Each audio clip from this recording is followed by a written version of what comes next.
आपके सामने, बिहार की जनता के सामने कमिट कर रहा हूं। जो कुछ भी मैं कमाऊंगा अगले 5 साल में, उसका 90%, कम से कम 90% जन स्वराज के इस अभियान के लिए डोनेट कर रहे हैं। यही नहीं, पिछले 20 वर्ष में मैंने अपने द्वारा अर्जित की गई जो भी मेरी चल अचल संपत्ति है, मैंने अपने परिवार के लिए दिल्ली में एक घर को छोड़कर बाकी सारी संपत्ति को जन स्वराज के इस अभियान के लिए डोनेट कर रहा हूं। पैसे की वजह से बिहार की गरीब जनता का जो ये आशा है, ये रुकने नहीं दूंगा, चाहे इसके लिए जो कुछ भी करना पड़े। पैसे की वजह से ये अभियान रुकने वाला नहीं है। मैं फिर से दोहरा देता हूं, अगले 5 साल तक जो कुछ भी मेरी आमदनी होगी, उसका कम से कम 90% मैं जन स्वराज के इस अभियान को चलाने के लिए दान करूंगा।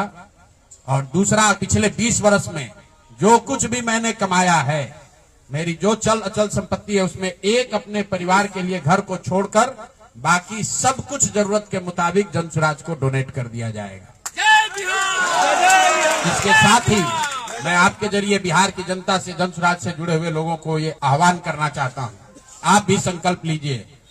हम अपना 90% दे रहे हैं, आपसे 10% भी नहीं मांग रहे, लेकिन आज से जन स्वराज से जुड़ा हुआ हर व्यक्ति, बिहार को इस मिट्टी से प्रेम करने वाला हर व्यक्ति, आप चाहे किसी दल के हो, किसी विचार के हो, कोई भी काम करते हो, एक मदद कीजिए अपने राज्य के बेहतरी के लिए, सुधार के लिए, व्यवस्था परिवर्तन के इस अभियान के लिए।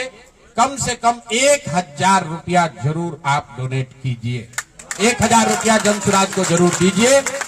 अगर आप बहुत गरीब हैं, आपके पास 1000 रुपया नहीं है, तो समाज से चंदा करके दीजिए। लेकिन अगर आप जन स्वराज में जुड़े हैं, जन स्वराज के इस प्रयास की सराहना करते हैं, तो सिर्फ YouTube पर कमेंट करने से नहीं होगा, सिर्फ धक्का करके मेरे से मिलने से नहीं होगा कि भैया हम आपके साथ हैं।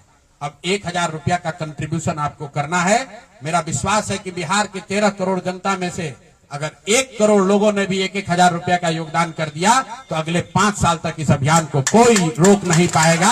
इसलिए ये जरूरी है।